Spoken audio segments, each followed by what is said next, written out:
Copy. Says we are live. What's up? Hey, folks, how y'all doing? We apologize for the tardiness. We've had some technical difficulties in the background. Because technically, our boss isn't here. Because those are technical difficulties. We looking for the boss. We looking for boss man. Yeah. So so no intro, but we are here. We're going to get the show going. We're going to go for a full 90 minutes. We apologize again for y'all having to wait. My man Evan was here since the beginning, trying to press some buttons, trying to get things done. I was, in traffic. So we're going to have to check on the ear doc, make sure everything's good. But we're going to get started.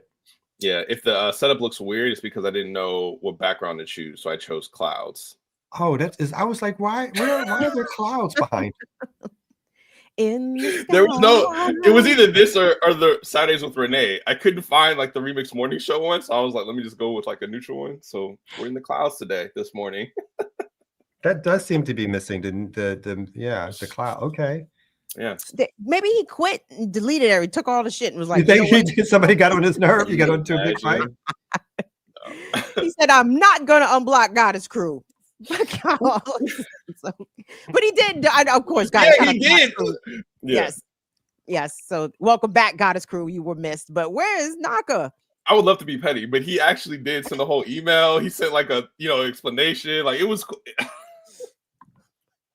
Yeah, there's no reason for him not to be here. I hope he's okay. Oh, yeah. So the clouds weren't okay come out? You didn't like the clouds? Well, I mean, it's a little bit too heavenly kind of situation happening, so I decided to ditch the clouds for now. Whatever. I don't even know yet. I don't know what is our regular background. The blue doesn't look good either. Yeah.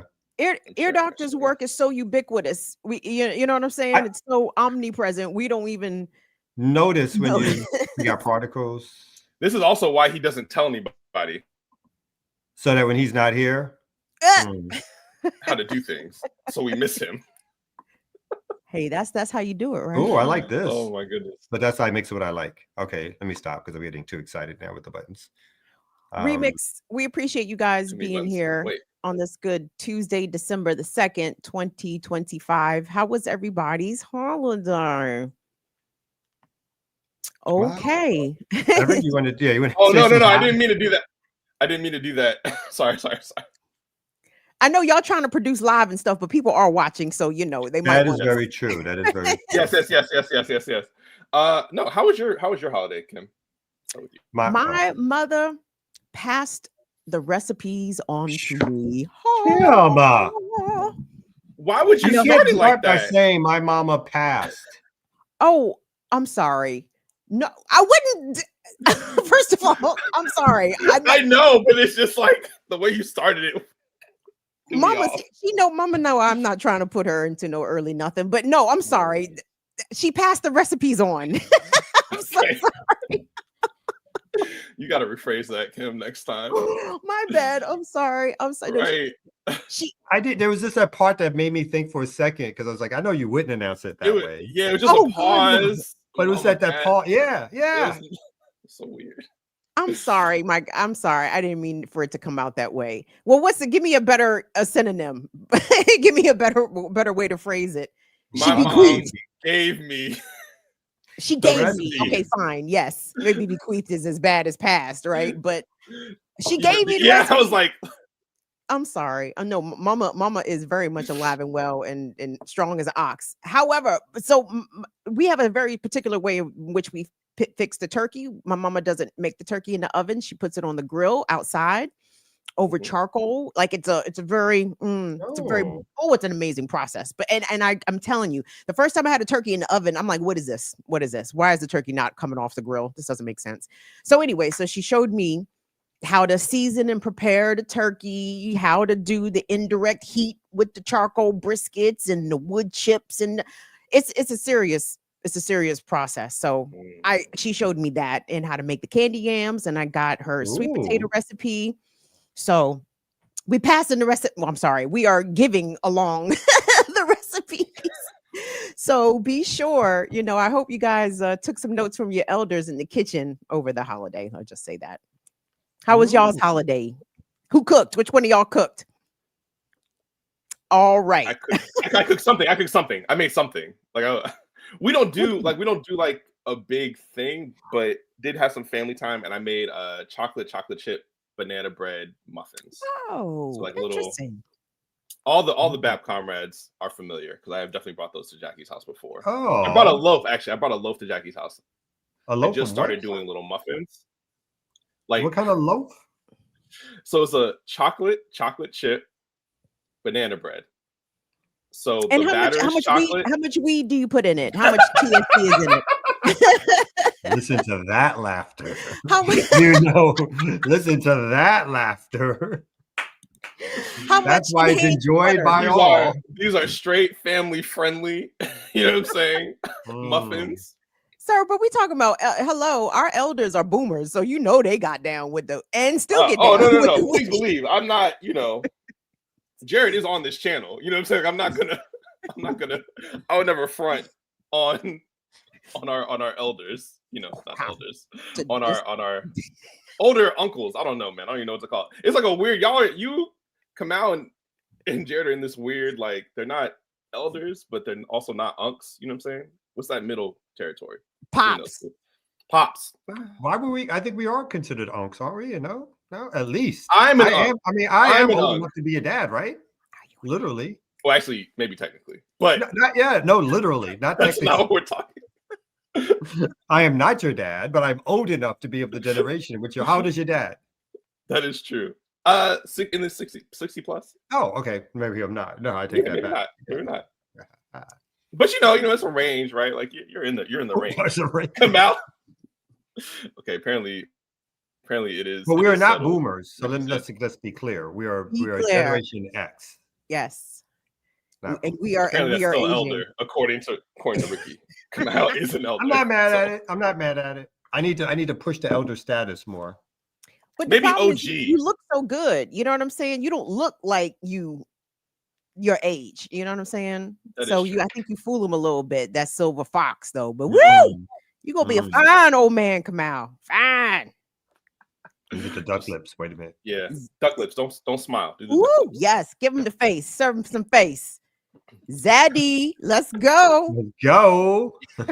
Kamal's gonna be killing it at the old folks' home. He's gonna be. Oh yes. Are you crazy? He's gonna be so popular, radicalizing all the older. I don't know. I'll be radicalizing him. Older people. He's gonna be organizing the staff to go on strike. I'm like, what is this mass again? Oh my god! With his getting all of them. Kamal, how was your holiday? What did y'all do? Nothing eventful because I was under the weather, so I individually stayed home. The kids did the normal, going to their cousins. Had some good times. Brought back some food. I think everybody had. There was other family here, so that was cool too. But I was under the weather thanks to my son, who gave me a little something to take with me. He said, "Here, take that with you." I'm done with it. And you can still hear it a little bit in my voice, but I am 1,000% better than I was on Thanksgiving Day. So, what a lack thereof of Thanksgiving on the Thanksgiving Day. And how about you? Said your mom passed on the recipes, right? She did. I'm very excited. Was it a big family gathering? Well, we don't really have a big family, so it's just it was a small gathering, just small family gathering. Yeah, I know my side of the family is so small too. There's we have a bigger family, but I'm not in touch with any of them on any kind of regular basis. So it's not. So I don't have to divide that up. It's like the cousins and the uncles and the aunts and whoever they may be. I don't really talk to them. How many siblings did your mama have? 3. And so you got cousins out here. She's a middle child. Her youngest sister, Aunt Pumpkin, she died first. You can guess what she died of. Her nickname was Aunt Pumpkin. Diabetes.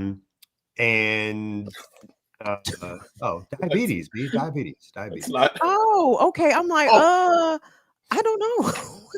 I don't know what I associate pumpkin with. Aunt Pumpkin. Pumpkin. Yeah. Aunt Shout out to Pumpkin. Pumpkin. Aunt Got it. Pumpkin. Yeah, that's Got it, what got again. That's what I grew Got up knowing her as. She passed away first, and my mother's older sister, Aunt Janie, she passed away second. Um, and all the cousins. There's a couple of cousins I knew, but most of them, like I didn't really get like as a kid. But after that, I think I saw my first cousin for the first time in like 50 years, like 2 years ago, like 45, 50 years, 2 years ago, whatever. So that's how much I am and me and my sister, we're close, but we're close from a distance. I think that's how we like it. You know what I'm saying? She's a better checker inner than I am, though. She's a much better checker inner. And she loves my babies. She loves the kids. That's probably why And that she happened. bothers to talk to you. She I wants think to over know the years, she's given up a little hope there. This is the only way I can see my niece and nephew. Yeah. So I am going to wind up. I probably will wind up in the old folks' home, like I've said on the program. A little space. I just need like a little room for myself. Computer time, little TV time. I'm good. I think Khalib's gonna hold you down. You know what I'm saying? I think the girl's gonna acquiesce to your wishes. She's like, okay, you want to go to old folks' home? No She'll problem. throw me in now. I was gonna say your daughter will visit you. I think. Like, you don't think so? No, Hey. she won't. No. Khalib will probably let you come. Probably try to take care of you for about a couple months, and then he'd be like, Yeah. Khalib will be the one who would dot on me for a little while. Everybody else is going to be doing their life. And you're right. And after a while, he'll get tired of it too. He'll like, oof. He's like, I'm done. He's good. Yeah. But that'll be how we all like it. Oh my All right. So we don't have any segue stuff because none of that stuff is in that chat. So do y'all want to do so? There's not even the thing that you do for that's like flip the map and all that kind of stuff. It is none of it is right here at my kind of my fingertips. And I'm not sure. There will be no segues today. Oh, wait a minute. I know why. Why? Let's see if this works. If I switch that, it's not letting me switch it though.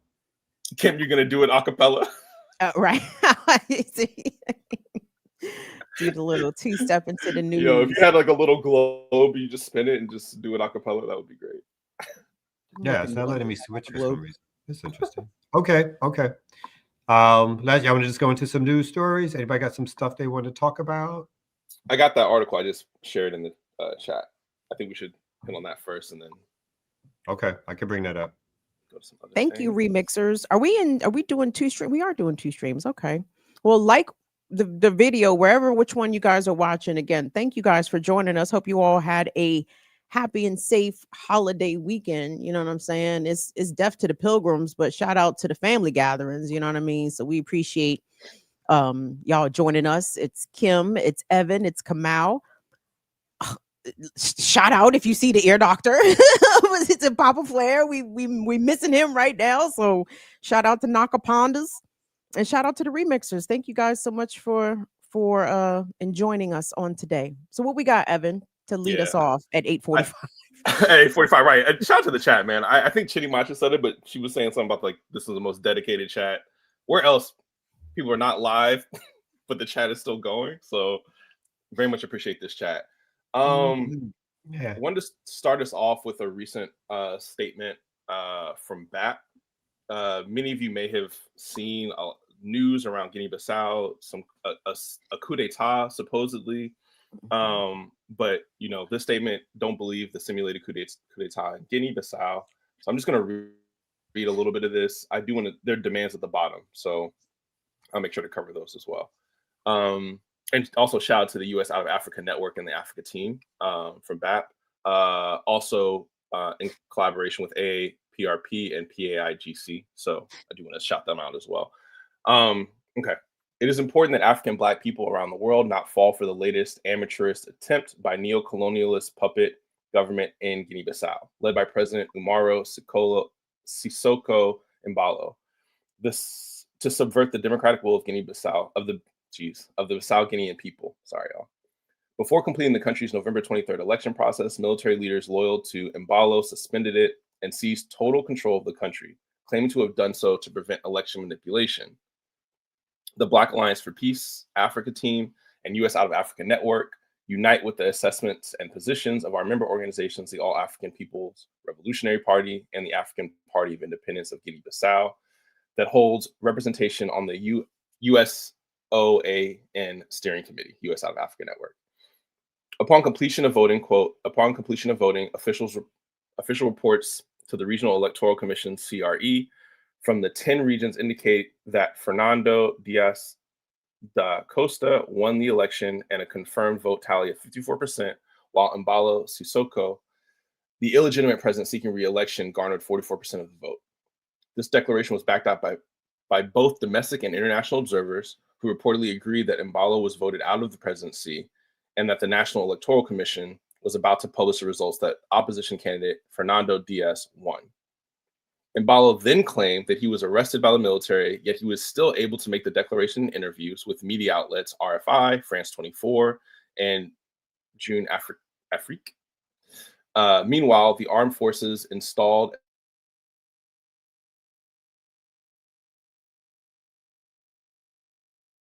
Frozen. the new head of state. Sissoko Run that back, own Evan. appointee. I'm I'm sorry. frozen? Well, you Shit. froze for about 10-ish seconds. So read back your last two sentences. Last two sentences. Damn. Okay, my bad. Maybe Okay. just Major. Sorry. Okay. Meanwhile, the armed forces installed as the new head of state one of Sissoko Embalo's own appointees, Major General Horta Inta. Embalo was able to leave for Dakar, Senegal, then on to Congo Brazzaville, while his opponents were held in custody. On November 29th, armed mass men raided the headquarters of the PIAGC. As far as BAP and the U.S. South African Network are concerned, the Umaro Sissoko Embalo's government was already an illegitimate one, having circumvented the 2023 electoral victory of PIAGC candidate Domingos Simões Pereira. And in February 2024, BAP mobilized a demonstration on the African Union representational mission to the U.S. in Washington, D.C. to protest the acquiescence of this crime by the AU and bodies such as the Economic Community of West African States, or ECOWAS, and the United Nations. I will just continue to just finish this up. BAP is under no illusions that... Don't read the whole thing. Just maybe skip to the demands. The demands? Okay. So just getting to the demands, we demand the immediate release of Domingos Simões Pereira and all citizens who have been illegally detained, the cessation of military hostility and harm to the people, harm no one, that all military troops return to the barracks and cede civilian control, and 4, that the electoral process be allowed to go forward with the official proclamation of the vote count and announcement of the winners of the presidential elections of 23 November 2025, no compromise, no retreat, BAP Africa Team, and U.S. Out of Africa Network. There are also additional resources at the bottom of this page, so we can put this in the chat, but if anyone kind of wants to dig in more to some of these sources, they're available. All right. I'll put this in the chat as well. So we should have somebody on. Maybe can give us some more. I'll put the whole article in the chat for folks too. Okay, great. Give us some more details on the situation and what's happening. I saw the story and I thought it was interesting because I know little to nothing about Guinea-Bissau, and I'm hearing these, Spanishy names, but then I looked it up and it was a former colony of Portugal, and but I thought it was interesting that the president, or the person who lost the election, he claimed that he was being held under armed guard, and I'm glad you guys put that in the statement. Like, okay, well, how are you getting access? How is the media accessing you, sir? Make all these statements. Right. How is French 24 cameras getting to where you are if you're being held under armed guard? So it'll be interesting to see what those results are, or what the final thing ends up being. But ironically, didn't French President Emmanuel Macron, didn't he just wrap up a tour of Africa, touting, partnerships? Macron was just over there. I didn't know. I hope they throw tomatoes at him. Dry begging, you know what I'm saying? Or, like we still cool, right? Like, y'all still gonna send us uranium, right? Yeah, basically, yeah. And I think he made some weird statement talking about how y'all still owe us, or how we've done good by Africa. Basically, every time he touches the African continent, he wants to say something like that. He just can't help himself. We've always been good to you people. Shut up. Why y'all acting brand new? It was always good. We was always. He's like, weren't y'all always like happy? this. Weren't y'all happy? What happened? What story Oh was my I God. watching? It was one of these long TikTok stories, but it was about I can't remember if it was Burkina Faso or what. But anyway, interesting things are happening in Burkina Faso culturally. I think I saw a story that they are banning Burkina Faso, that is the use of fake hair in beauty pageants, and they are changing the dress attire of lawyers and judges from the white wigs and the, Anglo colonial style dress to a more, diasporatic appropriate style of, I mean, doing these things that might seem small but they're not really. They're really big No. shifts, and shaking off them colonial shackles, even if it is in the presentation of dress and style. But the thing about banning the fake hair I thought was pretty interesting. I said, Yeah, it's very interesting. I mean, they're definitely like, cultural elements, right? But what do we know about culture, right? Culture is part of the superstructure that reinforces the base. It doesn't make the base, doesn't form the base, but it certainly reinforces it. And seeing these Africans in these white wigs and these is always so ridiculous. So I welcome that. I welcome whatever the new costume is, but No, it's yeah. Whatever the new word. Like all costumes, but I would just prefer a more. But it would be, it would be better if it Yeah. was African based, even if we had some issue with the way justice was dispensed. At least culturally, you would feel like it's not locked in. It feels so, like you're right, when I see it, it feels so locked into European hegemony that it's hard to take it seriously. Because it's like, that's why I can't even, I know we're going on a little bit of a tangent. I can't even watch those period pieces when they put the black folks in as sort of the quote unquote part of the royal family or part of this or whatever. And the Bridgerton, they're not. All that stuff. Yeah. Yeah, Sorry, it's just, I can't watch them because they're so ridiculous on their face. It's like I can't suspend for the fantasy of what this is supposed to be. They can if it's sci-fi and it's like the future, I can suspend, I can suspend more, but I can't go back to the colonial past and then have Africans who are interacting with Europeans as part of their so-called royal system, and there's no racism and no prejudices. It's like, B, you're killing me right now. You're killing me. It's just all these inbred Europeans and then Remy Jean Page trying to make it seem cool. Okay, just want to make this correction because I think one of us maybe said Anglo, but just from Elon. Not Anglo though. They were colonized by the French. Anglo denotes English. So yeah, just a. No, yeah, I get it, but like the whole when I see the white powdered wigs, I think English. But thank you for the correction. Yeah, it's still crazy and stinky and whack, regardless. Stinky and whack. Yes. So I'll go to I'm going to call, like I think you guys mentioned in your piece. I'm going to call it a somewhat related piece. And some of this is obviously, I think there's a potential budding war, and calling it a war is probably untrue. There's an invasion potentially of Venezuela that is on the way. Part of the conversation around what's happening in Venezuela over the last few months has been the misinformation that's been put out by the Trump regime that the media has reported on, that the several strikes, which I think have killed upwards of over 180 something people by now. So how this is not continually huge front page news is beyond me, that some country can continually bomb individual boats, killing upwards of over 100 people. And we don't get, again, as we got, I think this past weekend when the 2 National Guard people were shot, we got these individual backstories. We get no backstories of the people that the United States is dropping bombs on from a distance. But the interesting part of this discussion, which is weird to me, is that now there's this way in which they're trying to parse out what's a war crime and what's not a war crime. And so Hegseth ordered a lethal attack, but not the killing of survivors, officials say. So the story is pinpointing. This is the double tap thing. Yeah, I do remember. Exactly. So amid talks of war crimes, the details and precise sequence of a September attack on a boat in the Caribbean are facing intensifying scrutiny. So really quick, it says the Trump administration on Monday defended the legality of a September 2nd attack on a boat in the Caribbean Sea as calls grew in Congress to examine whether a follow-up missile strike that killed survivors amounted to a crime. The lethal attack was the first in President Trump's legally disputed campaign of killing people suspected of smuggling drugs at sea as if they were combatants in a war. It has started coming under intense bipartisan scrutiny in recent days amid questions about the decision to kill the initial survivors and what orders were issued by Defense Secretary Pete Hegseth. And so at the White House, the press secretary read a statement that said Hegseth had authorized a special operation commander overseeing the attack to conduct these kinetic strikes, as they call them. She said that Admiral Bradley had worked well within his authority and the law directing the engagement to ensure the boat was destroyed and that the threat to the United States of America was eliminated.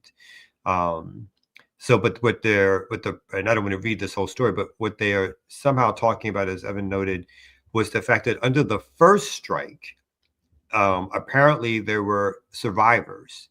2 survivors, and I think. As opposed to attempting to rescue the survivor, what they did was they decided to engage in a second strike and to kill that survivor. Now, this is what's being disputed as the question becomes whether or not this was a violation of the law, whether international law, U.S. law, is part of what the question is, as opposed to the question being, in my estimation, how are any of the strikes anything but illegal, immoral strikes? The differentiation here escapes me when the United States, without any evidence whatsoever, has launched these strikes in international waters and or Venezuelan waters and or other national waters, and basically murdered people in small boats over and over and over and over again. And it's being reported the way the United States, even if there's some doubt being cast, it is being reported as if these strikes, the reason for these strikes are for so-called suspected drug dealers. And that is not the reason for the strikes. The strikes are an intimidation tactic and a propaganda tactic, and to soften sort of to see how Venezuela will respond or won't respond, so that it is an opening potentially for this invasion that people are suspecting is coming down the line.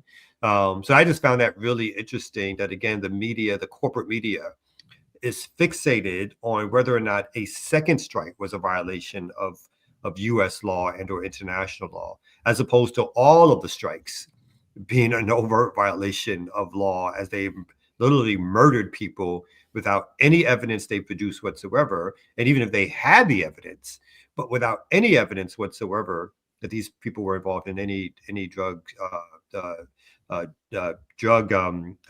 to move drugs. But again, even if they had such evidence, it still would be illegal to basically bomb people from above without any due process whatsoever. So yeah, I just wanted to put that out there.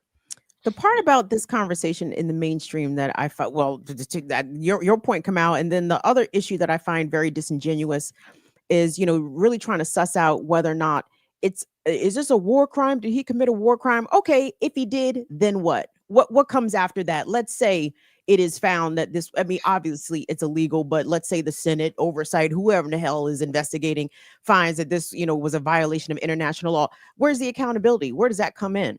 Right? Because the United States is not a participant in the international criminal courts. Because if that was the case, when people would talk about, everyone in this administration is going to be held accountable and they're going to jail and they're going to be prosecuted, where's the evidence of that? Dastardly Dick Cheney just died peacefully in his bed at 84. Okay. If there was ever an overt war criminal walking the planet, it was definitely him and the rest of the Bush administration. But and whatever happened to them? Was there even any whispers of any sort of international prosecution, given all of the illegal and wanton killings of civilians, permanent displacement of people, just everything horrible that the United States did in Iraq and Afghanistan? Lots of it absolutely was illegal under international law. But in the same way that Israel flouts international law, the United States find itself above reproach. And I mean, who gonna check the United States? Who's gonna check? Who's gonna do anything to Pete Hegseth? So I get frustrated when I see these conversations in the mainstream, because when you imply a crime, then there seems to, you would think the next thing coming after that would be some sort of method of accountability, and that's not coming forward. If anything, Hegseth might get removed from his position, but he's going to go and live his happy white life on the white man speaker circuit and burn his crosses and throw up his Heil Hitlers and just live his you understand what I'm saying? If he did do this, which I'm certain he did, what's going to happen? Yeah, I mean, nothing. I think this is you're absolutely right. Kissinger also was able to die nice. Another one. Another demon, as opposed to in a gulag somewhere. Yeah, man. I mean, I think this is like the dead end of liberalism, right? Like this parsing of hairs of like ignoring the illegality of all of it, right? And just saying like, oh, like, well, are we conducting this war in the right way, right? It's the Obama one. It's like I want to do it the right way. I want to do these war crimes the right way, the legal way. And it's it's on its face ridiculous, and just to be clear, like, yeah, like they blew up this boat. There were 2 survivors apparently clinging to wreckage, and my understanding is that Hegseth gave the order like kill them all. They're not supposed to be any survivors or something along those lines. And then they shot again. I think it's interesting. There's also this kind of back and forth around like the military doesn't need to follow illegal orders. Since when? I get that that's a rule, but like trying to have this conversation like separate from any kind of material historical reality of like what the U.S. is and what the U.S. military does is hilarious on its face. Mm-hmm. But something else is hilarious. But you see how they keep going back to Vietnam, right? Oh, in the My Lai massacre. Yeah. I'm like, how many other massacres? Thousands of massacres likely have taken place between that one and these most recent massacres of fisher boats in the Caribbean Sea. I mean, but if they do that, Kim, it's not a historical thing anymore, right? If it's Vietnam, it's this historical thing that we've learned from, that we've like progressed from. If it's this unbroken, continual, warmongering, genocidal, campaign across the global South, then it's not a one-off. It's not a historical thing anymore. It's actually just the practice of this country, right? And that is what liberals refuse to kind of engage with. They're still on this tip about, well, it's still a great society on earth, and we just need to tweak it on the margins, and it'll be better, and all this nonsense, man. And it's Well, one of the interesting similarities, really quick, is that My Lai was not a one-off, right? Mm-hmm. My Lai was just the thing that got exposed for whatever particular reason. But there were so many different reports of villages in Vietnam that had similar actions of mass destruction, rape, murder, people being kids, elders being shot in the head and laid to waste. Mm-hmm. That the surprise was that one made it to, again, mainstream media and press. And then even when it did, similarly, they focused in on who gave the order. Mm-hmm. Right. Who gave the order and who should be responsible? Yeah. I mean, in real life, who leaked it, but who gave the media focused on what one individual should be taken, should be held accountable as to not indict the whole system under which we're operating. Where all of you, you're both correct, where the United States faces no justice, no pushback. There's no other nation state that has the weaponry apparently and or the desire to take on U.S. hegemony, because what's happening is completely, morally, legally, ethically illegal, right? Should not be happening. The fact that the United States is currently having phone calls with Maduro, telling him that he has to step down and leave the country, and that's what the negotiation is. That there's been a report that there was a short phone call where basically it's either you leave or we invade. So either you leave or we take over your country and take over the oil and install our person, and no one can stop us, right? That's the current system that we live under. That there is not enough resistance from either big powers. Obviously, the level of imperialism does not sort of equate to a reason for mass protests in the United States at this particular time.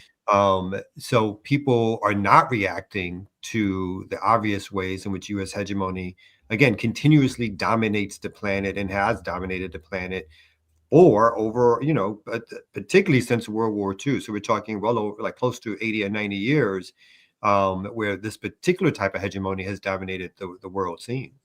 Okay. To your And point. not for nothing. My fault. Oh, no, go ahead, Evan. Go ahead. I was gonna say not for nothing. The only immediate example that came to mind, because I'm sure the U.S. has done this double tap thing many, many times in Afghanistan and Iraq. No surprise there, bombing weddings, all that good stuff. But the example that I thought of immediately was the Zionist entity, who also likes to double tap, who also likes to hit people, wait for people to come to try to help them, and then hit them again, right? And just recently there's this video, right, of the Zionist entity, soldiers trying to bulldoze this garage. These two guys come out, show that they're unarmed, show they don't have any bombs on them. They literally usher them back into the building, shoot them point blank, execute them, and then demolish the building, right? And just as Kamal said, right, like this has been going on unbroken continuously this entire time. The surprise is it's filmed. That is a surprise. And just like when that man was gang raped on camera, right? The response from the Zionist entity was, who leaked it? And now that I'm pretty sure that woman is in custody, I believe, right? You know what I'm saying? So that's the issue. Meanwhile, the entire society went to that prison to get those guys out, right? Welcome them with open arms, So like this, I think we just need to be really clear, right, about the sadistic nature of these settler colonial countries, right, and their practices, and it is completely embedded into the operations of their military. And it doesn't matter, right, if they have these so-called laws on the books around double tapping or taking prisoners of war and all this other stuff. It doesn't matter because they're not going to follow it. Oh, I think I'm breaking up. Essentially, they're not going to follow it. They're not going to hold anybody accountable. And it's the liberalism of having it on paper, right? We have these rules on paper, right? But it's not actually connected to a real practice. Unlike unlike the resistance forces in Palestine that were letting these people get medevaced away after they did an attack, right? Because they're not, vindictive, like insane people, right? They let them, they followed those conventions of war, whatever I'm trying to say, right? So they let these people get medevaced, right? But yeah, man, I just think we should be clear about like how these are deeply tied to cultural practices and like perspectives. You know what I'm saying? This is not just these are not one-offs. So it's interesting.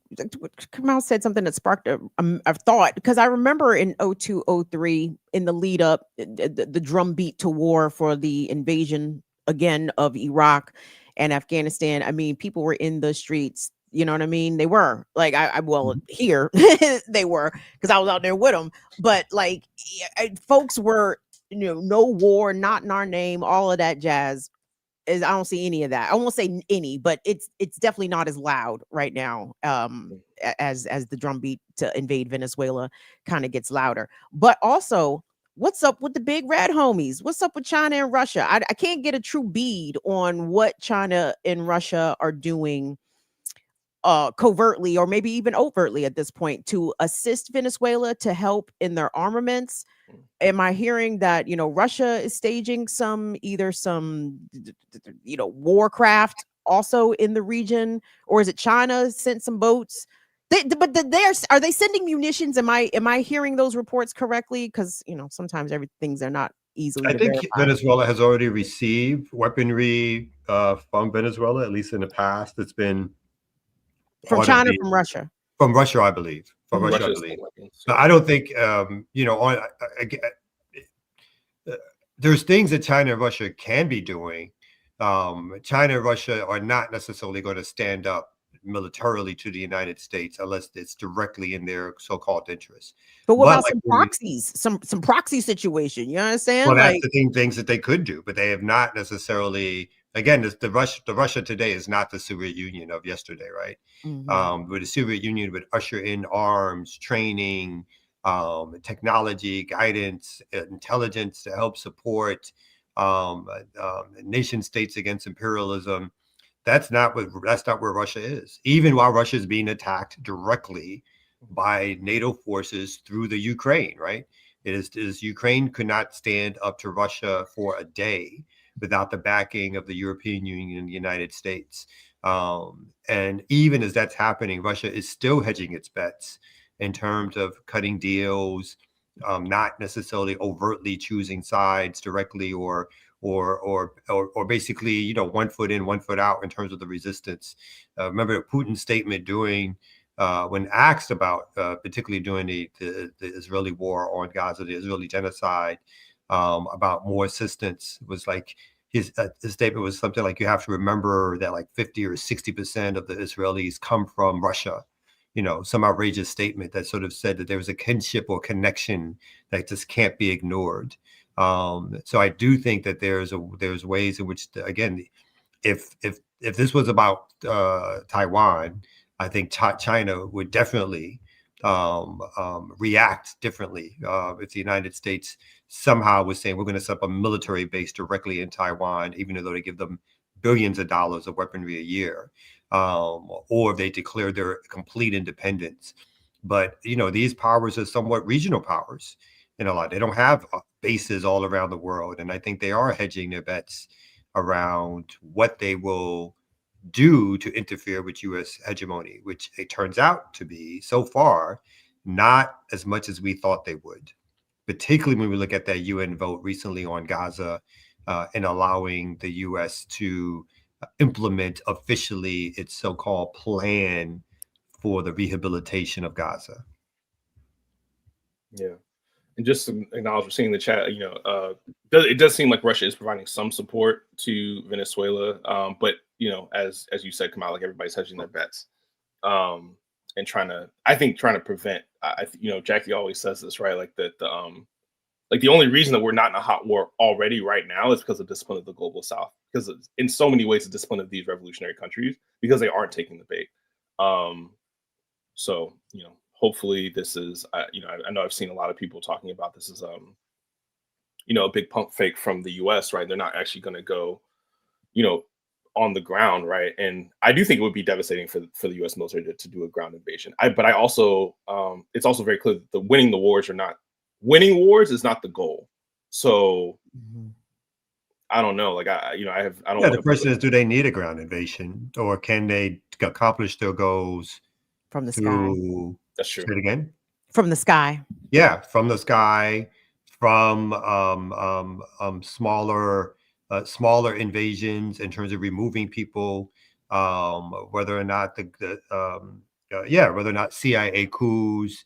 There is a significant, even if it's not a majority population of Venezuela, that does support some of the right-wing politics, right? And so using them as, let's remember Egypt, right?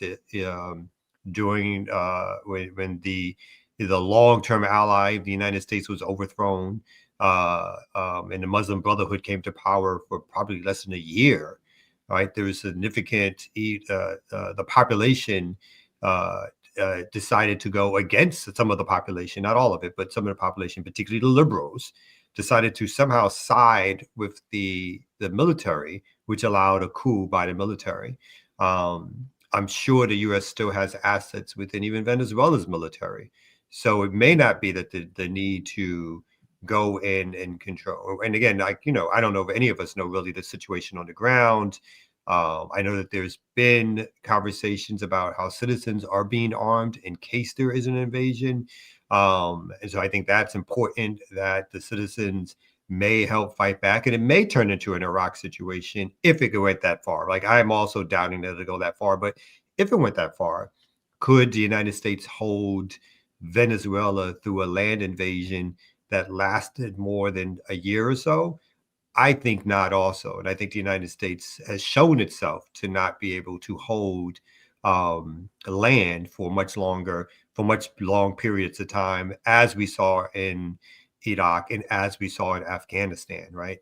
A group like the Taliban, which is does not have sophisticated weaponry compared to what the United States did to bomb it from the sky, but the United States could not hold back whether people liked the Taliban or not, the ways that the Taliban were part of the indigenous culture, for better or worse, whether people like all their policies, whether or not they're revolutionary or not, they were still able over time to continually weaken the United States and not allow them to hold territory. And so I think the United States does not, when I think even the MAGA base does not want a land invasion, but it will, with some parts breaking off, it would totally accept more bombs being dropped on Venezuela, particularly if they thought it accomplished the goal of removing a left government and allowing U.S. corporations to dominate the oil market and take over oil in Venezuela. Right. And that's the goal, right? If they can destabilize Venezuela, however they do it, right? The goal is to get the oil, right? Or destabilize them such that they can get that resource. Rubber band man, wow, there's the Taliban. 9 in my right, 45 in my overhand.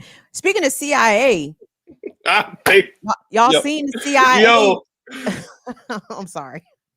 No, what is that? The segue? Now I must hear. We got a retired CIA officer, U.S. Marine Corps.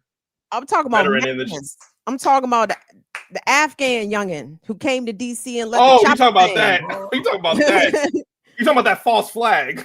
I'm talking about that. Yeah, yes, sir. That's let's discuss because what? Wait a minute. Allegedly. We discuss. Allegedly. Let's discuss our own wild as the Taliban man who is now back in action. Oh, there we go. The one, the only, the ear doctor.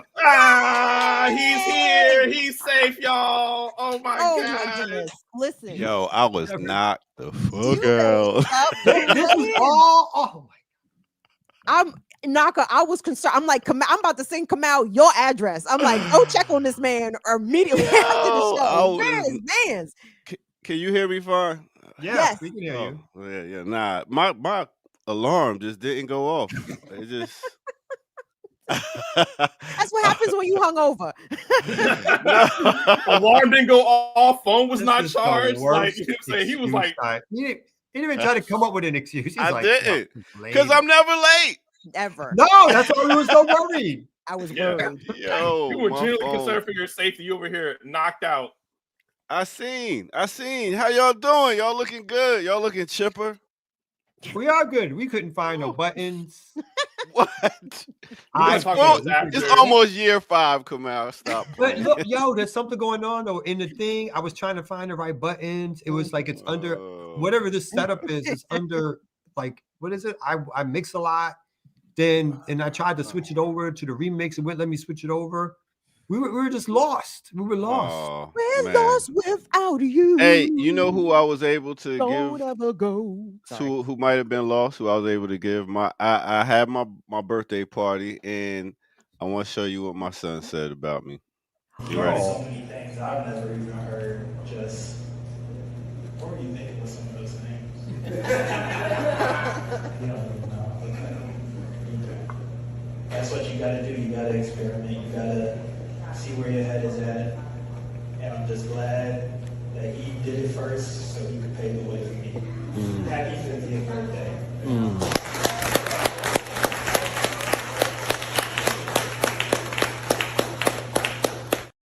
My boy. That's beautiful. That was beautiful. Lovely. My boy. Man. Me and my daughter had a dance together. We did that. I had a dancer come and perform while we was eating. It was classy, man. It was classy. Why you huh? I said that one looked better than Cliff Huxtable's 50. I know. I did like the jacket and everything. Everybody. You see the gold and black? It was a theme, gold and black. So then, I had a wardrobe change right before the party. Had a wardrobe change. Oh yeah. Wardrobe change. Yes. I had a DJ playing, and then I got on and spin for like 15 minutes and rocked the party. It was beautiful. Then the next day, went to go see Erykah Badu perform. And then last night, 2 nights ago, went to see Coogee Rap perform. Oh. I just been outside, man. And I seen Wicked too. That shit was good. All right. Well. That's a weird. Yeah. You went from Badu and to Coogee Rap to Wicked? It was Wicked. We don't have basketball Eric game here to receive that. Man, I'm done. I'm good. But last night, apparently, you were doing something else too. Well, that you couldn't wake up this morning. Listen.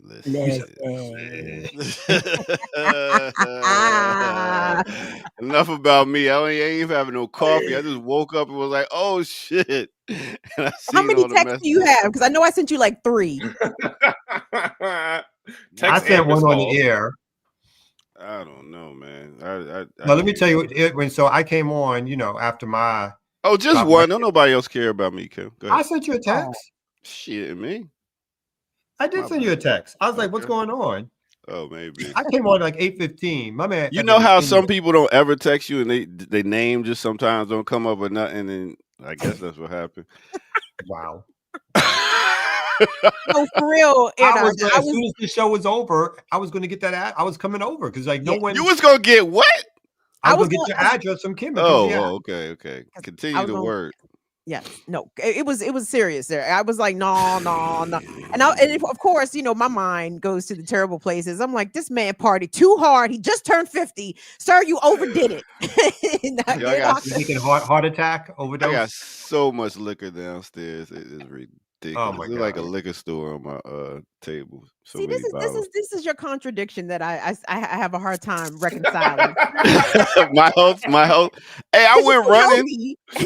I went running. I had to. I ate. I went running and I've been working out, so I stay on top of it. And now that I'm 50, it's really time to work on the health now. Okay, I partied, I did everything. Now it's time to get my teas, eat right, do my exercise.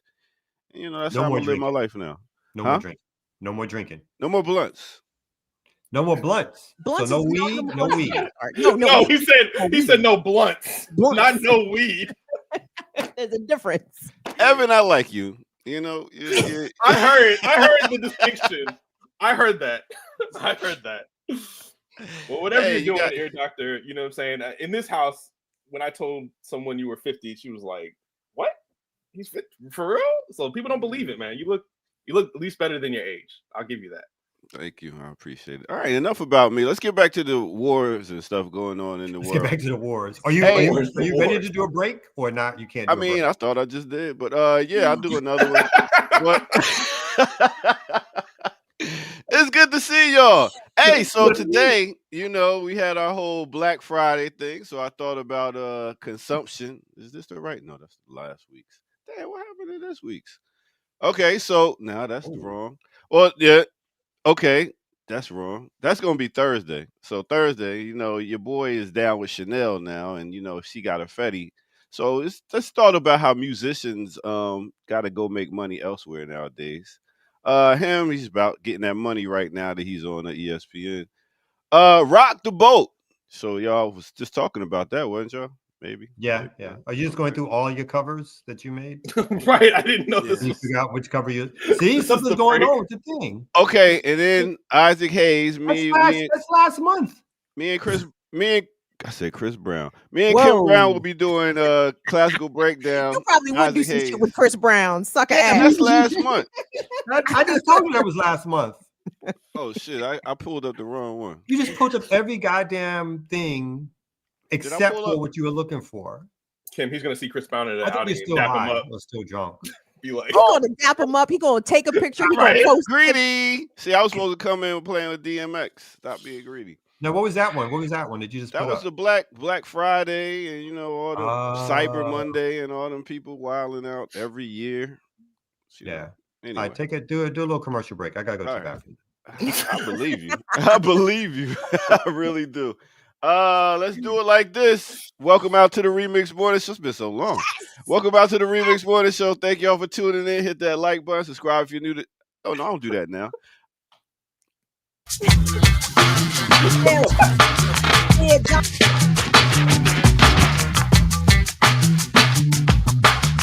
All right, let me get back to it.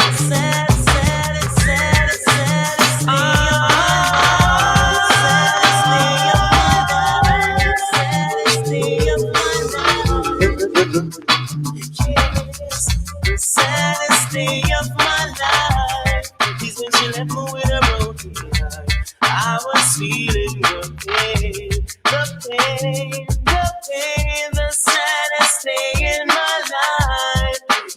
left me with a broken heart. I was going insane. Yes, try to erase all the memories. They're the ones that don't see. If I could forget all about the past, how long would this go? The saddest thing in my life. All right. Let me take you to a time and place. Let me take you to the year of 1990. We talk about Brand Nubians. Name of that album is One for All. Name of that song is Get Busy Like This Man, mixed with a little bit of Wayne Wonder 2006. Don't Have To. Name of the album.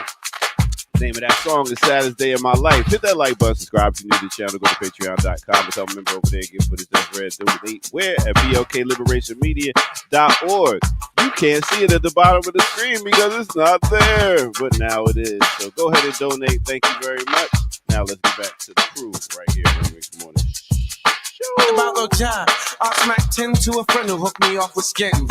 See, I'm the type of brother and I like to have fun. She said 69, I said 68, and And I owe you one. Good old Grand Pooba. Pooba. Yes. Pooba. All right. What you know about Pooba, Evan? Nothing? No, I know. You know about Brand Nubians? I know who it is. I know Brand Nubians. I know who they are. I'm not, I wouldn't say I'm well versed. You are. That's all right. That's all right. You're on mute, Kim. So just she wasn't talking anyway, was she? She was about to. Oh, she was about to say something. Yeah, She's still on mute. She can't look. She is. Jabot's hanging baggy till heel figure on the top. That's right. Talk about it. School them. That's a line from Grand Pooba. Go do your hip hop history. We'll be back with hip hop history on Thursday also. All I heard was something about 69, and he was like 68, and I owe you later. And I was like, that's kind of lame. I know, right? Complete the Kind of cipher. lame. It's kind of lame, but Complete all I caught. Complete the cipher, guard. All right.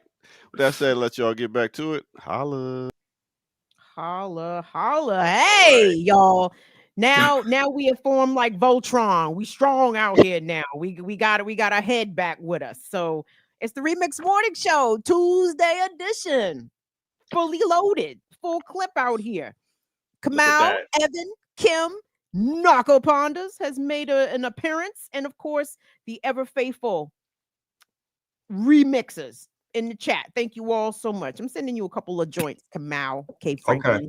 At your leisure. But if you guys have a story that you would like to get into, we can always do that. But y'all, wait, real quick, today is Giving Tuesday, aka Begging Tuesday. So listen, if you are so inclined to support your favorite independent Black media channel that promotes Black liberation, Black power, Black unity, this is the place you need to do it. So please, blkliberationmedia.org. If you want to become a sustaining member, you can.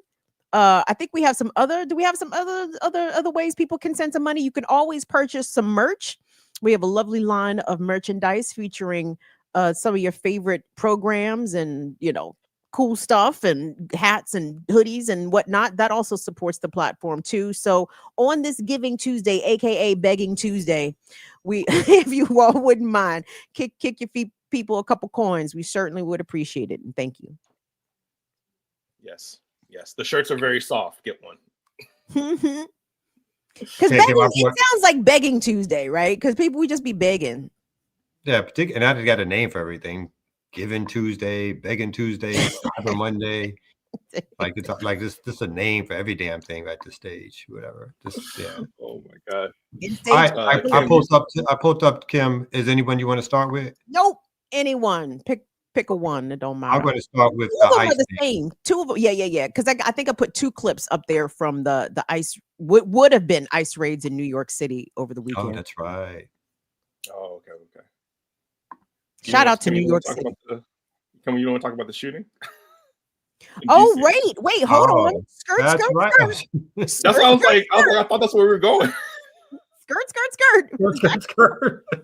Because, I mean, listen, to be clear, I do not find, anybody being shot and killed on the streets. It's not, that's not for the funny, maybe is not the word, is not the right word, because it's a tragedy. I mean, I'm sorry that a young person lost their life. I'm sorry that another person is fighting for the life. I know what uniform they was wearing. I'm sorry, at the end of the day, I'm a humanist. If they was crackers and I find out later, then I might change my mind. But anyway, as it stands right now, the person who was accused of shooting these two National Guardsmen, killing one of them, is a 29-year-old Afghan national who had been granted asylum here in the U.S. because under the allies of the or friends of the U.S. program, he was in here under like a certain conditional basis because he had served alongside, I'm not sure alongside the U.S. military, because I think when the CIA goes into countries to do their fuck shit and the military's fuck shit, it's kind of separate fuck shit, right? Because I guess the military has some sort of code of conduct, etc. But whatever. But CIA get to go in there and do whatever. So apparently, really quick, it says here that in Afghanistan, I'm not going to pronounce his name correctly, is Lakanwal, worked in a special CIA-backed Afghan army unit known as Zero Unit. He entered the U.S. in 2021 through Operation Allies Welcome, a Biden-era program that evacuated and resettled tens of thousands of Afghans after the chaotic U.S. withdrawal. Many had worked alongside U.S. troops and diplomats. Right. And the important thing to note there is that the program he came through was a Biden-era program, but he was cleared by the Trump administration because there was another vetting that they did. And he was cleared like a week ago or something, or like a week before this happened. So important to note that because the Trump administration is trying to make it a big thing about this being a Biden-era mistake or choice or whatever, right? He was vetted, or he wasn't vetted enough, which is why they're trying to do this whole, like, all of these people need to be kind of reassessed. But important to note that he was explicitly vetted by the Trump administration like a week or two before this actual incident. I have a question. Where I'm a little unclear is how long he was, vetted. The nigga was on the payroll. You understand? Like, how long has he been a CIA trained individual? We gotta say at least 10 years, right? So if they made him a child soldier. He was 15, 16 when he got recruited. So just to be clear, right? He was recruited as a child soldier by the CIA around 15, 16, I guess. The unit that he was a part of, Zero Unit, was run by the CIA.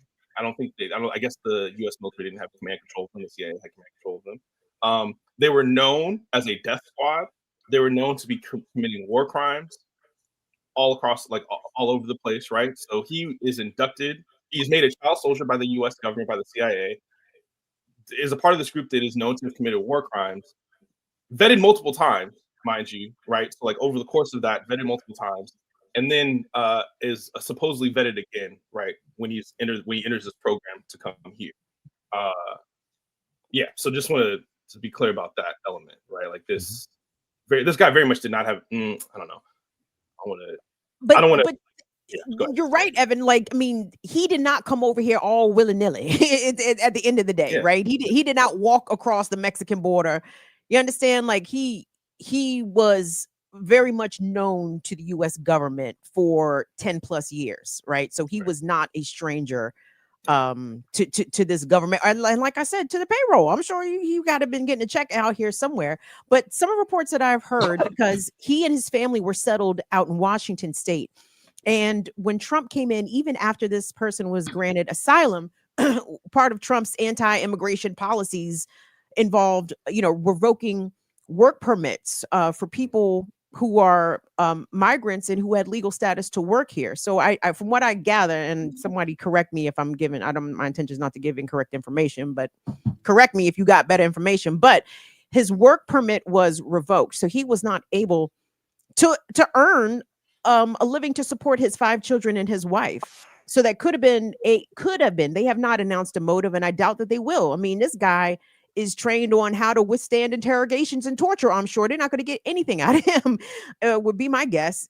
But who's also not to say he did, this was also not part of his duties, right? As a CIA operative. And they're trying to suggest Yeah, so they're trying to suggest, obviously, what they're going to put out is that he's been under psychological trauma in terms of not being able to fit into this society here once he got here. They're not Oh, that's dealing interesting. with the stuff that Evan has brought up in terms of the psychological trauma that he's been facing since he was recruited by the United States to fight his own people for over a dozen or so years, trained as a killer to murder, spy, go against, and serve go against Afghan interests and serve the interests of the U.S. empire, and had no choice but to be brought over here, to be quite frank, because he would be considered a traitor by the winning side. And again, this is Right. part of the history of the U.S. invasions. Is we talked about Vietnam earlier when they called it the fall of Saigon. What they really mean is that it was liberated from U.S. occupation, and all of the Vietnamese, particularly those who were Catholic, now knew that they had to get out the country because they were serving the interests of the U.S. imperialists. And so that is why you have these influx of different folks who come in, because most of them serve the U.S. interests. And when the U.S. lost the war, when the U.S. was defeated in these wars, again, it doesn't matter whether or not you like the regimes and so forth. What happens is that the folks who are doing the bidding of the U.S. are now, in some ways, and this shows the treachery of the United States, allowed to come to the United States, but then they become part of a ping pong game, right? Because sometimes they're not all allowed in. Sometimes they choose which ones are allowed and which ones are not based on domestic, the ability to convince the public that they want to allow these people in, or how different they look at times, right? And now under this overt anti-immigration stance by this particular president, they're even stopping these programs, which in the past have allowed folks who sided up with the United States in these imperialist efforts to come over here and settle. And so, in some ways, creating hopeful, like, again, this stuff won't get exposed in mainstream media, but you hope that people will think twice before deciding to support the United States when they invade your country, because the outcomes is not that the United States are going to support you're discarded the next day. You're a tool for them. You're a tool for the CIA. They didn't care damn about your personal life or whatever like that. The only thing that's happening now is that this is like potentially some of this information will come out, which will be a backlash to what the CIA was doing when it was down in Afghanistan. But again, the corporate media will not focus on that stuff. What they really will focus on is claiming this person had trauma, the war itself in very general terms. They couldn't fit in because they were Islamic and they were here in the United States, and then they acted in this way. So even in terms of their actions, it won't explore all the ways in which it's the United States itself that caused this, even in the sense, and I'll stop here, even in the sense of there shouldn't have been any National Guard there in the first place The first. to be shot.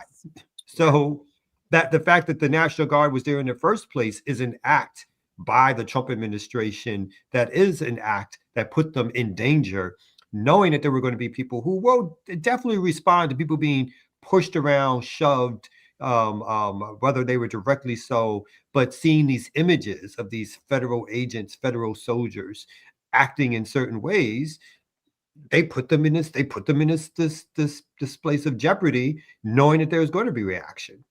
Right. Yeah, and just a couple of points, right? Like, I think the point about trauma is a good one, right? And because I do remember there was a quote, and I don't have the resource right now, and correct me in the chat, but I do believe someone who knew him under the condition of anonymity, I think because they're still in Afghanistan, they did not want to be targeted by the Taliban, made a comment that he was very traumatized by his work with the Zero Unit. He was very traumatized by seeing the war crimes that they committed, right, and being a part of those, right. So like there's that element, right, that is, they're not going to cover. They're going to make this about, and they've already tried to make this about Afghani culture, right, when it's not about the CIA's culture, the US military's culture, the US's culture, right, not about any of that, right, which is very clear that he was much more probably influenced by, you know what I mean, and the way he was trained and developed as an asset, right. And then, the joke about the false flag, right, fine, I would never, don't want to spread any misinformation, don't want to be a part of, like, put on a tinfoil hat or nothing like that. But what I will say is the situation could not, if it were orchestrated, it could not be orchestrated any better. right? It tracks, right? You know what I'm saying? And like as an incident, completely validates many of the things, right, that the Trump administration wants to focus on in terms of immigration, right? And it falls right into their hands about, oh, we need to lock down the border, right, because these people are unsafe, et cetera, et cetera. So it very much falls into that story. And I just find it weird that someone with this kind of training would take a revolver and shoot 2 National Guards people in broad daylight. Like, I mean, that just doesn't feels weird. Feels like a weird choice. But it was mission accomplished. You know what I'm saying? We can only gauge him by his results. You know what I mean? Yeah. Like he didn't. From what I understand, he didn't. It wasn't like a mass shooting. You know what I mean? Like he was very targeted and accurate. Yeah, and Janine Pirro, or yeah, I'm pretty sure that's her name. Did say that she was going to pursue murder charges if somebody died. One of them did die, so assumably they'll be charging this person with murder. But not more importantly, but like in addition, right? All this will lead to more of a crackdown. To Kamal's point, this National Guard shouldn't have been here in the first place, right? They were supposed to be winding down. They were supposed to be leaving, right? Now with this, they're sending more, right? So this has provided a crisis event that will allow them to further militarize DC, not take the hint and get out, right? So yeah. Well, that's the crazy part, right? Because this individual from Afghanistan traveled across the country. This wasn't a local, you know what I mean? Like you're going to send more troops to DC for actions that someone that doesn't even live here committed, right? And by the way, like the determination, I'll say, of folks that are traveling long distances to DC to cause some violence, like this guy, and then the other guy who killed the 2 Israeli embassy employees, also not a local. You know what I mean? I'm like, people are exacting their political violence out here on the streets of DC, and I don't exactly dig it, but because it just makes the whole situation more dangerous for people that actually live around here. So, I mean, I don't know where 500 additional National Guard troops are coming from. From what I understand, the West Virginia governor said that he is recalling the West Virginia National Guards unit, or the people that have been deployed here, obviously because 2 of them were shot, 1 killed. But I mean, you got now these red state governors are going to have to continue to make the case, like, why are you sending troops from Texas, from Ohio, from Mississippi to Washington, D.C. to basically be sitting ducks for anyone that wanted to exact anything out against them, because they're geared up, right, Evan? Like, I've only seen them a couple times. Yeah. Oh yeah. Vests. I've definitely seen sidearms on these people. I mean, yeah, like they're can't miss them. And in little groups walking around, it's so surreal to see them just patrolling the streets. It's so weird. Yeah. But yeah. Okay, so let's go to some of the ICE stuff. Yeah. Speaking of, again, one of the things that's just showing the abuse of power by the United States and its federal agencies.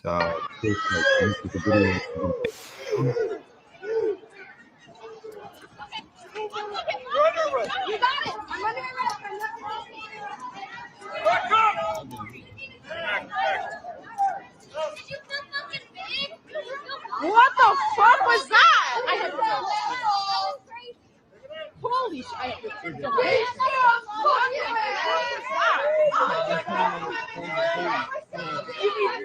Kim, do you know what facility this is? Howard and Center Streets, Chinatown.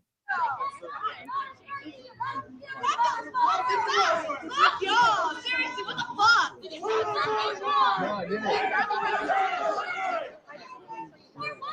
Why? There's another clip. I think I sent you 2 clips from this. Yeah, hit the other one. Can someone just describe what's happening in the video also? Kamau. Please. I could. ICE was just running down and chasing a protester.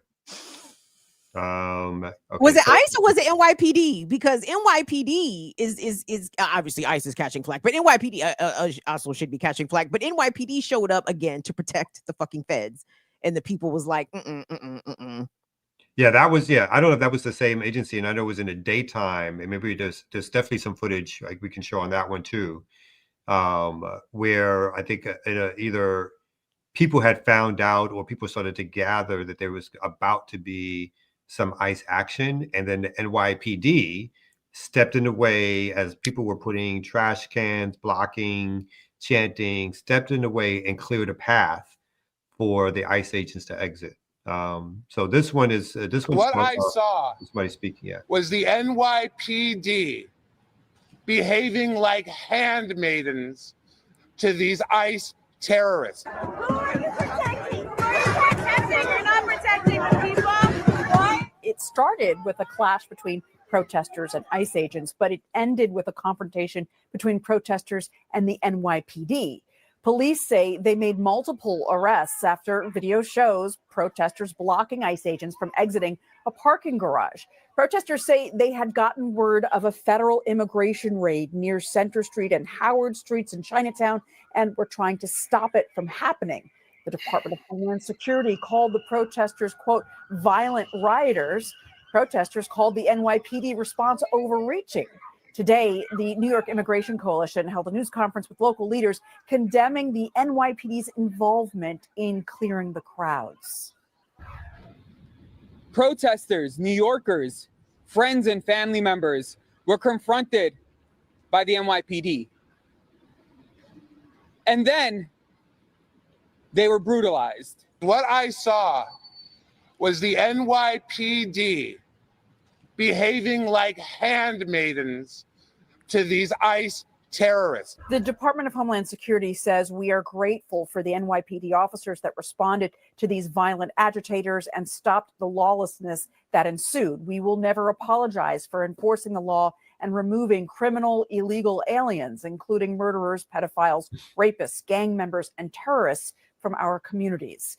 Mayor-elect Ron Mamdani did not respond specifically to the NYPD's response, but he did say that the mayor-elect remains steadfast in his commitment to protecting the rights and dignity of every single New Yorker, upholding our sanctuary laws and de-escalation rather than use of unnecessary force.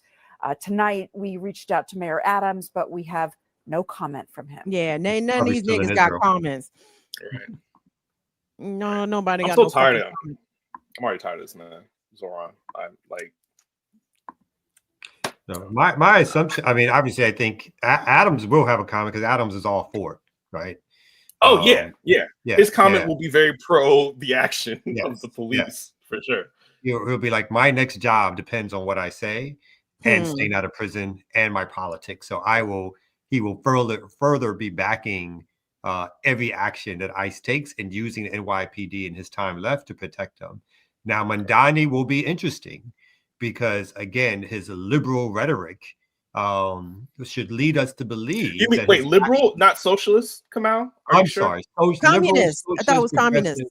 Full on. Communist, left of centered rhetoric is supposed to lead us to believe that his NYPD, with the Zionist police commissioner, with the same police commissioner, the same police commissioner, is going to act differently than how this NYPD with the same police commissioner is acting today.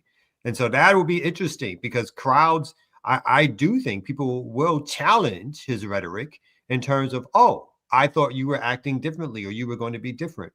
But when people start to see those same operations taking place in a month from now, right, that are taking place now, where the NYPD will be called out, and I love the way my man said it, as handmaidens to the ICE terrorists, that these same responses, what will be his excuse, right? He gave that statement, which was supposed to be this, you can even see in the statement, some middle ground statement, which doesn't condemn the actions of ICE, that does not overtly condemn the actions of the NYPD in their brutalizing of protesters and the fact that they were there in the first place. If he was really a mayor, or when he becomes officially the mayor, he could easily tell his NYPD to not do anything, to cordon off the area, to allow the protesters to sit, and let ICE attempt, and don't let ICE arrest anybody, but just close it off, make them feel enclosed, and so that they can't come out and do that work of trying to illegally wrap people up and send them back. So, but that would expose how powerless that these so-called liberal or democratic mayors actually are, right? From Brandon Johnson to Muriel Bowser to Karen Bass, all of them have said that their local police departments are not assisting ICE in their deportation activities, and it's a lie, right? Like, of course, Metropolitan Police are assisting ICE in DC. Same thing with Chicago Police. Same thing with LAPD, right? They are right there, hand in hand, shoulder to shoulder, and these Black Democrats keep trying to play in our faces. No, no, no. Our police departments are not working. Bitch, we see the videos. what are you even saying? So Mom Donnie, when he gets confirmed or, sworn in as mayor, if he tries to tell the NYPD to stand down, they won't. You know what I mean? Just like the rest of these police departments have not stood down at all. And basically exposing that these Black Democratic mayors, you guys are powerless. You have no control over these jackbooted thugs, right? They are in lockstep with this administration, regardless of what your Black ass got to say about it, or brown ass, is the case with Mom Donnie. And it's like, well, are these Democrats, are y'all just lying or trying to save face for your public by telling your constituents that something is not happening when everybody can clearly see that it is? What is the point of even saying that your police officers are directed or not supposed to be working or doing this type of assistance with federal agencies when they clearly are? And also, real quick, I wanted to big up to New Yorkers, because the mobilization, the assemblage, you know what I'm saying? NYC got it together real quick to get out there and prevent this particular ICE enforcement action from happening, because I don't think that those pigs were able to get out of the garage at the federal building to do their roundups that particular day. So I appreciate the people assembling real quick and not letting that go down. Yeah, good. Honestly, and the only thing I want to say is that that's the only defense we have, right? These elected officials are not going to come in and challenge the police. They're just not going to do it, because in order to get to that position, they have already been co-opted is not even the right word, right? They're already a part of this system, by its very nature. So they're not going to challenge the police, right, in any meaningful way. And the police work hand in glove with all of these federal forces. They're real chummy when you see them on the street chatting with one another, right? Regardless of race, they're all blue or green or whatever color they want to be, right? So the only defense we have is the people, right? If we, and Renee talks about this a lot, right? People are filming, these kidnappings, right? It would be interesting to see more people stopping them, more people engaging in de-arrest activity, right?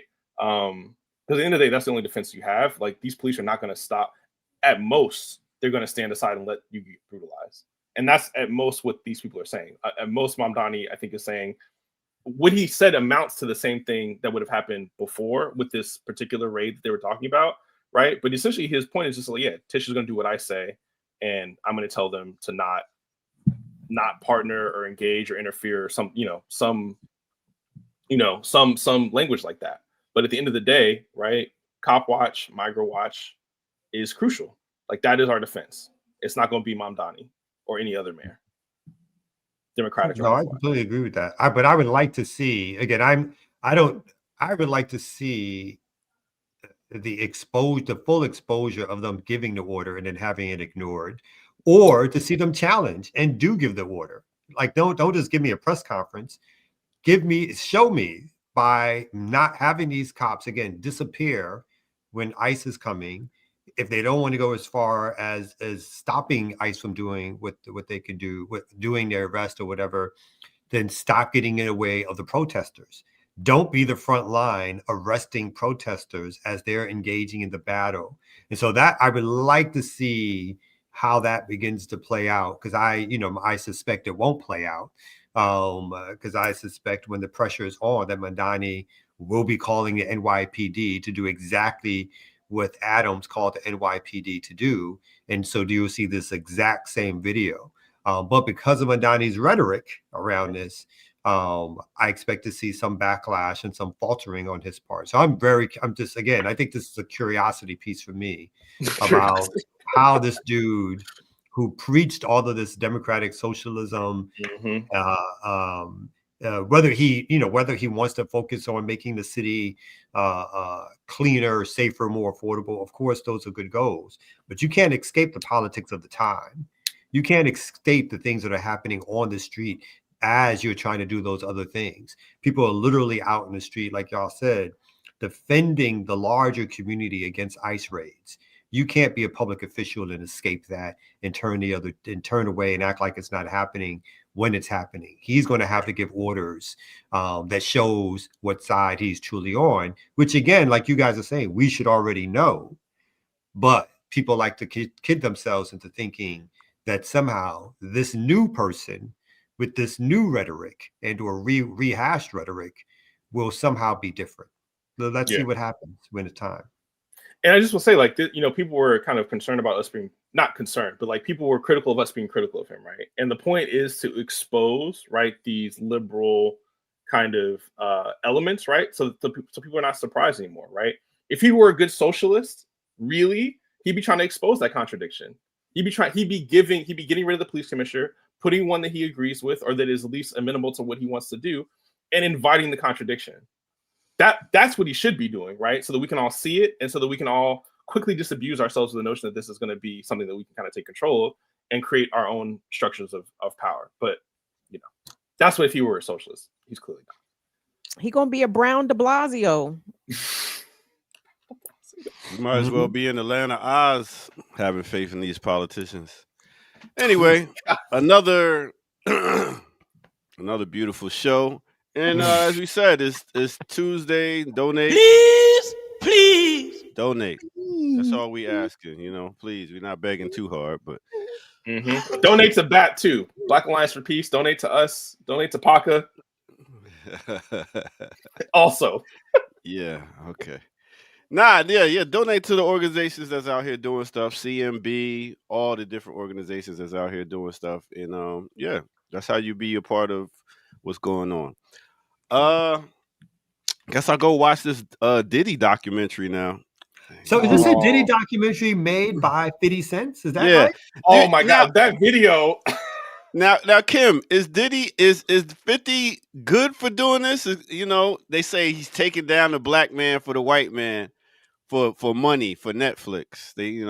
But then is Diddy the hero? I mean, is 50 the hero for exposing this black man? They are both villains in different ways. Okay. The enemy of my enemy.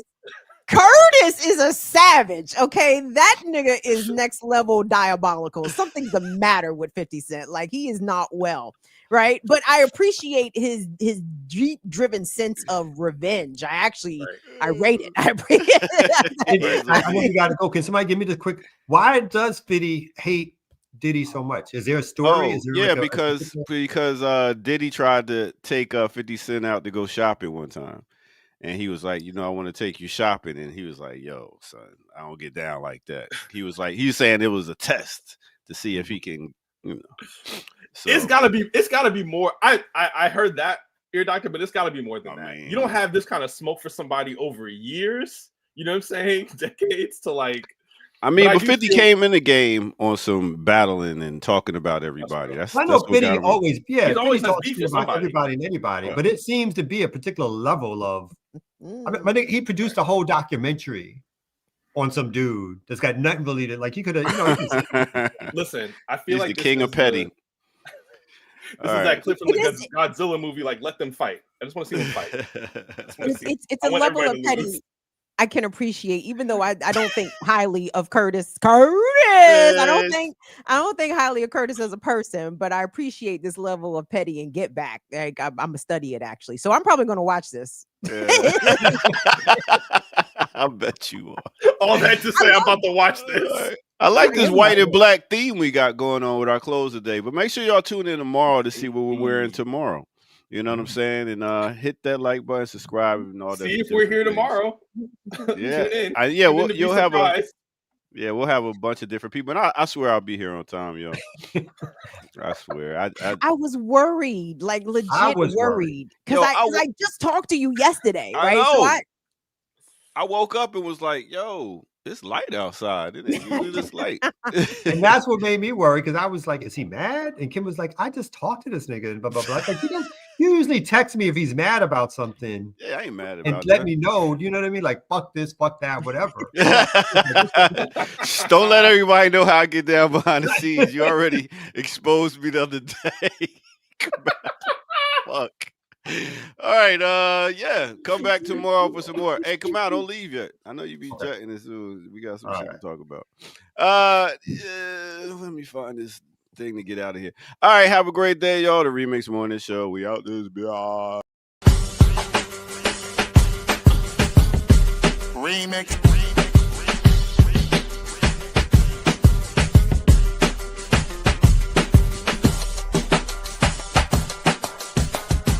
Remix. Remix. Remix.